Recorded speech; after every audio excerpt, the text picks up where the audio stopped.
Just because I can. I play the music just because I can. I'm buying some time. We got about 2.5 minutes, and then we're joining Kelly Cutrara on AM640 Toronto. We'll be talking to her audience about stuff and things. There's some questions they have, and we're here to answer them. So it's kind of what we do. This is part 2 for the day because we did our Ask a Traffic Cop live stream for our viewers. And of course, we're doing it again for our viewers, but also for Kelly's viewers or listeners because they're on the radio. Everybody else sees me. Yeah. Great when we can connect with our friends in radio. And this is every other week I jump on the air with Kelly, and it's always a lot of fun. So strap in. It'll be a few minutes, and then we'll be live. We'll do 2 segments. And if you've got questions, in case Kelly says, "Hey, what's happening on TikTok?" I want to be able to give an answer. So ask me a question. Put it into the chat. We'll go from there. Chase is back. That's awesome. What is that? Is it a zombie? Is that a zombie icon? I'm not sure. It's too funny. Okay. Jeremy says, "Hey, brother, keep up the good work. You're the best one out there." Well, thank you very much, Jeremy. Much appreciated. I am just the one with the big microphone here on TikTok and all the other platforms. You're coming in from LinkedIn. LinkedIn is awesome. We have audience everywhere because we are simultaneously broadcasting on all these different places. It really does give us some reach, and it's awesome to be able to engage with so many different people in so many different places. Last one, Sean. There we go. That was the heads up. We're going on.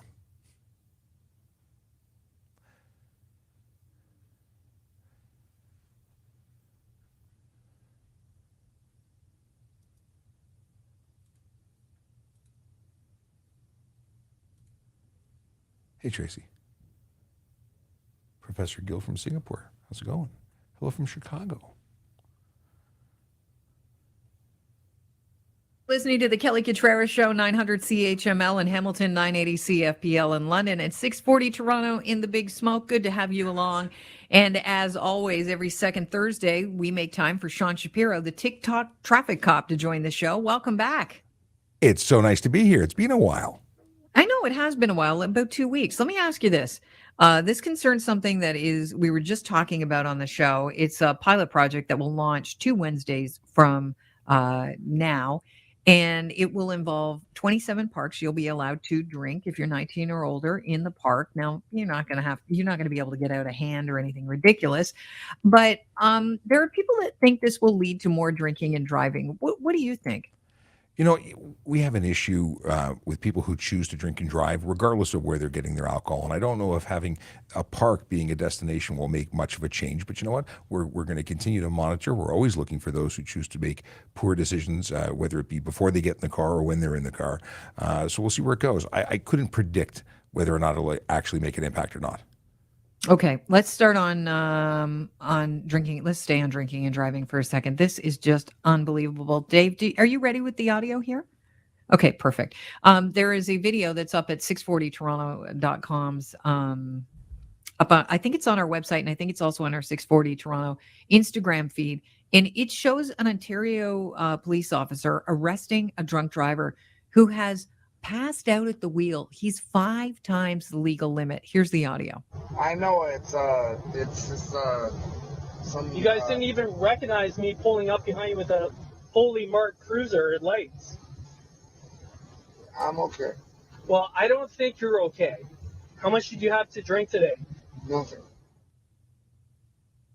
Yeah, he was 5 times over the legal limit. It's unbelievable, Sean. Not just only that was one drink driving story we've got. We've got 2 others that I'll fire your way in a second. But is this becoming more prevalent, or are we just more privy to it? Because, we have the cops with dash cams, and everybody else has dash cams, and people have, recording devices in their pockets. I think that this has been a constant. The people who choose to do this will always choose to do this. We can do our best with education, and I think we've gone and done great strides, and the education has never been where it is now. People know that this is wrong, but there's some who choose not to, or they have a sickness. They have an addiction. They can't control themselves. sadly, many people want to do the right thing, but don't make the plans in advance, and then don't ask a drunk person to make good decisions because, well, they're drunk. So there's so many different things that lend into why people get behind the wheel of a motor vehicle. Some of them just don't want to leave their car behind. But we have fantastic infrastructure, transit systems, options, Uber, taxi, buses, and then people still make the bad decisions, and we catch them. Yeah, well, and we catch them with the help of civilians, like the person that called in the possible drinking and driving of that driver that was 5 times over the legal limit that you just heard there. And then there was another call to police to call in a driver that was arrested. They were over the limit as well. They had a interesting person or partner in their passenger side. It was a duck riding shotgun.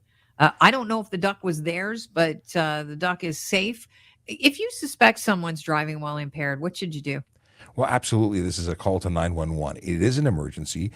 If you think it's something that a lot of people have the suspicion in their gut, they think it's an impaired driver, but they're scared to call because maybe they're just on their phone. You know what? Regardless, if you think this person is a risk to themselves or others, call 911. We are more than happy to go and respond, and we will investigate. I've called for vehicles on my drive home from work, and I've followed along. Police have come, investigated. Sometimes they're just really tired. Sometimes they're really drunk. At the end of the day, it's worth the investigation. You won't get into any trouble, even if it's not an impaired driver. And you got to know that you're allowed to use the phone. Even if you don't have a Bluetooth, if you're calling 911 for an emergency, you can use your phone because it's a priority call. Yeah, and whatever you do, don't hang up. They will call you back.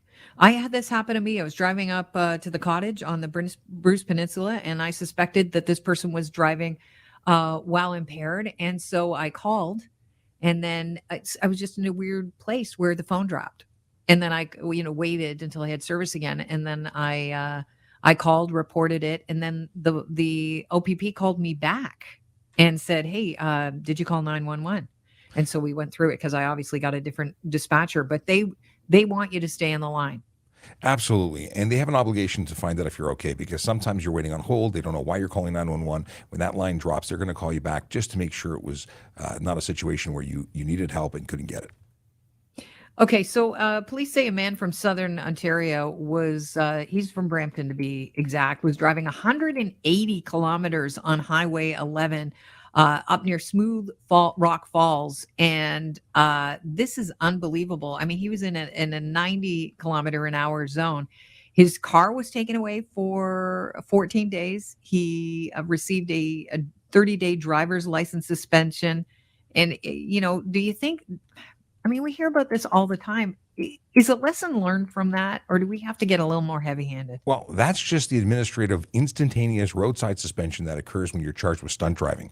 But there's more that comes when you're found guilty in court. If that was their first conviction, or when they finally get to court, they're convicted for the first time, they're subject to a $2,000 to $10,000 fine, a 1 to 3 year driving prohibition, and up to 6 months in jail. If they do it again because they don't learn the first time, well, aside from the fact that they're going to have incredibly high insurance rates, if they get convicted for the same thing again, they're looking at the same $2,000 to $10,000, but this time a 3 to 10 year driving prohibition, and the 6 months in jail is an option for the court as well. Finally, if they do it a third time because it's really not sinking in, they're looking at a lifetime prohibition as well as all the other stuff we mentioned earlier. Okay, this is a really weird text I just received, but somebody asked if it's actually illegal to run over a Canadian geese. Or Canadian geese. Wait, first of all, why would you want to run over a goose? I believe it's a protected bird. And I remember, was it a seagull that was also protected because a baseball player once upon a time got charged for having a baseball hit a bird? You can't obviously intentionally. If in the course of a collision it happens, I doubt you'd be charged, but it's possible. Our resident baseball fan said it's Randy Johnson that was fined, I think, for doing that. Didn't he hit him like he threw a ball at him? I don't know if it was a pitcher or a throw, or if it was a baseball and bat situation. Either way, bad day at the office for both the bird and the player. Wow. Okay. Well, I appreciate that, Sean. We're going to open up the phone lines at 416-870-6400, 1-888-225-TALK. Also, you can text at 416-870-6400. If you have a traffic-related or highway-related question for our TikTok traffic cop, then we'll get to it. I'm getting contrary, and this sounds right to me. Dave Winfield did it. Killed a seagull. Does that sound right to you? The seagull part. Sort of, yeah. I also remember Randy Johnson doing it. Okay. I remember Winfield doing it. And I think he threw a ball at it. Maybe our texter will text me back and let me know how that seagull was killed. I remember it too. I think he threw the ball to sort of scare them away, and he accidentally killed one. Yeah. Yeah. Yeah. That didn't go well. All right. We're going to take a quick break. We'll be right back with the TikTok traffic cop. And we're out for a minute or two for however long news and adverts and whatever's going on Radio Land. So it's just me and you for a couple minutes. So let's have a look and see what's happening in the chat. I see that Chase has been feverishly typing. So he's back, happy face. Let's see here. Oh, when can we get the new chief on? Well, I've had a chat with the chief, and he's open to it. He's just a busy guy. So we don't have a date. I actually have to, you know what, thank you for making that. I got to write an email to the chief, at least to his office, and see what his schedule is like. Now that we're in the new space, I think it's a perfect time. And Chase, you're right. It was York Regional Police who made that arrest. I watched the video. It was pretty good. That is not an unusual arrest. It was picture perfect, I think. But wow. It's the things you see on the road as a police officer. I'm glad that York shares these clips. I think they're fantastic. They do a really good job, and I told them that themselves because I've met the folks that are involved with their media relations team. They do really good work. Kudos to them. What is this? Oh, and you make a very good point also, as I just read all the Chase comments. If you have a conviction, a criminal conviction, you would be inadmissible to many countries, the United States being one of them. That really changes your travel. You can't go to Disney. And then what's the world without Disney? For my kids, it would be a big deal. Okay. Looking over to the other stuff. This is now me looking at TikTok. This is where I don't have a producer in the afternoon, so speed cameras next to road. Interesting. Tracy's in there along with Emma, answering questions left, right, and center. Thank you, guys. You guys are awesome. Barry, what's happening?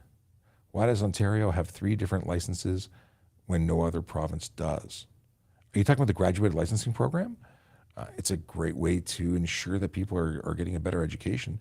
You know, when I was a kid, I turned 16, I got my learners, and I was nearly instantaneously granted a G like 30 days later. Robert, how are you? Coming in from YouTube, he says a very good afternoon from the Netherlands. Good, sir. Well, thank you very much.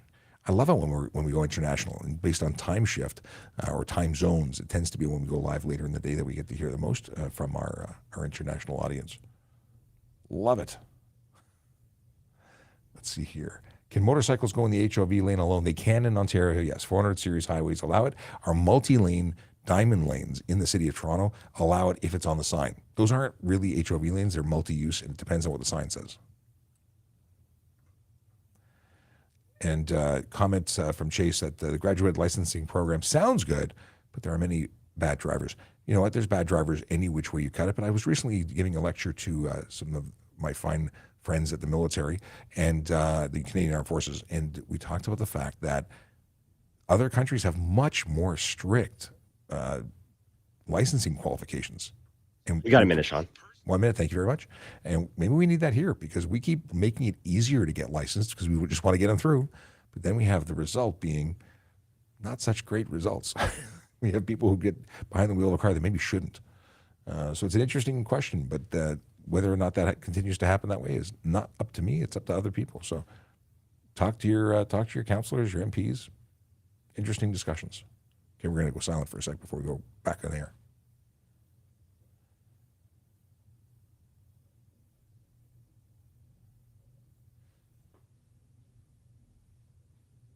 It's the Muppet Show. I shouldn't. What was in my samosas? And these samosas that are leaching through the bag. Fundraiser. It was a fundraiser.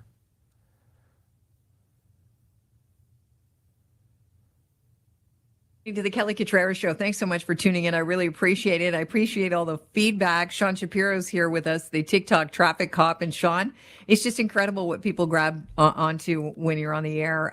Everybody commenting. It was Dave Winfield when he was a Yankee before coming to Toronto to play for the Blue Jays, says Wendy. He was charged, but it was thrown out of court with regard to the killing of the seagull. Anyhow, let's get back to the roads if we could. I've got a really interesting text that I want to read here. This is may take a bit to wrap your head around it. Okay, here it is. Regarding the red light cameras, if you stop at a red light in a dedicated left turn lane with a dedicated left turn light, and there's a green light to go straight, but the left turn light is still red, and you turn left anyways, will the red light camera issue you a ticket, and will the proceeding officer send the ticket out? It's messy, I know, but hope it makes sense. That is a complicated question. So, sorry, it's a left turn dedicated lane and a green light for everybody else? Yeah, it's a green light to go straight. Your light is, the green light is still red. The left-hand turn is still red. Although the program, the automated enforcement program, is not run by the Toronto Police at the City of Toronto, I don't believe that would qualify. Essentially, you need to be traveling or crossing over the stop bar when the light is already red in order for that to trigger. But I don't believe a turn lane would be factored into that. That's interesting. All right. I appreciate you clarifying that. It is a weird one. Let's go to Dave in Brampton. Dave, welcome to the Kelly Cutrara Show. Hi. Without getting into too much detail, just bad driving in general, especially in Brampton where I drive a lot. Probably the worst I saw recently was someone late at night doing 100K through stop signs in a 40 zone. I'm wondering, obviously I can't imagine you not agreeing with this, but can you enlighten me as to why there isn't more police presence? My thoughts are more police presence would deter people from driving or being horribly, sloppy, recklessly, and dangerously. And I think it's the city or municipality that just doesn't want to put the money out for it and puts us all at risk. What are your thoughts? Well, I got to tell you, I'd love more police everywhere. I'm obviously pro-police. I think that we do great work and we just need more people doing more great work. It's hard to hire people right now. Police services across the province, if not the planet, are trying to hire people. It seems to be that we're not as popular a profession as we once were. So if you know somebody who's looking, we're looking. Now, when it comes to enforcement, that's a great thing to do outside of the other vast variety of jobs that we do. You know, especially at night, we tend to get an increase in certain types of calls, and it's not traffic-related enforcement opportunities. It's people who are having domestic violence situations or assaults or robbery. There's so much going on. So available police, as opposed to simply having more police, because for the more we have, the more people will be going to calls. We're very rarely just hanging around waiting for something to happen. And some of the enforcement duties feel like that. We're going to an area and we're hoping to come across someone. So just sitting on a stop sign isn't really an effective use of time. We might go to somewhere that may be a little more populated, where we're statistically, we know there's going to be an issue. Now, there are opportunities in automated enforcement that could cover a lot of these things. There's a stop sign in Washington, D.C. I think it's generated over $3 million for a stop sign. And that's something that they have there. They even have, I think it's crosswalk automated enforcement. So, you know, there's technology around that's being tested around the world that might really help us. But, you know, whether or not there's a flavor to use that here is another story. Sean, what's the charge for standing up in your car? Because I'm glad Dave called from Brampton. It jarred my memory that I saw this online. Two people in Brampton, two different cars with people standing through the sunroof while driving.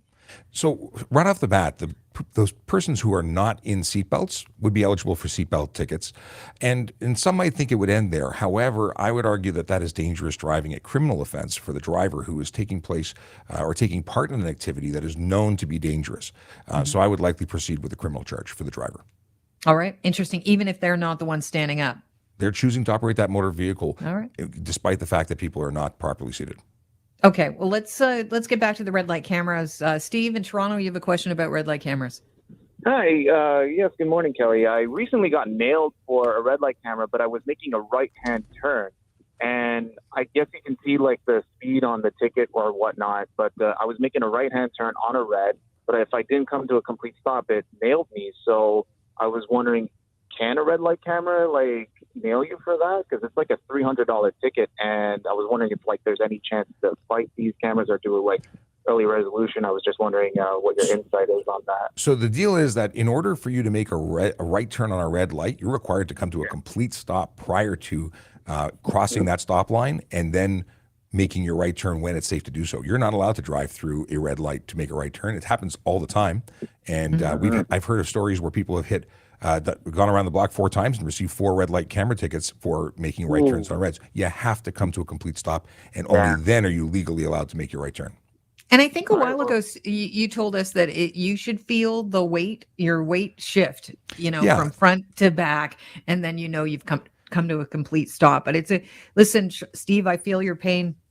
I got a red light ticket once, and you just choke it down, pay the $3.25, and you just will never get one again because you're always aware. And there are no demerit points. It's simply a cash cost. Perfect. Thank you. Thanks, Stephen. Appreciate the call. All right, let's move on to Pete in Oshawa. Another animal question. Pete? Well, it opened a can of worms with the Canada Goose question. I see what you did there.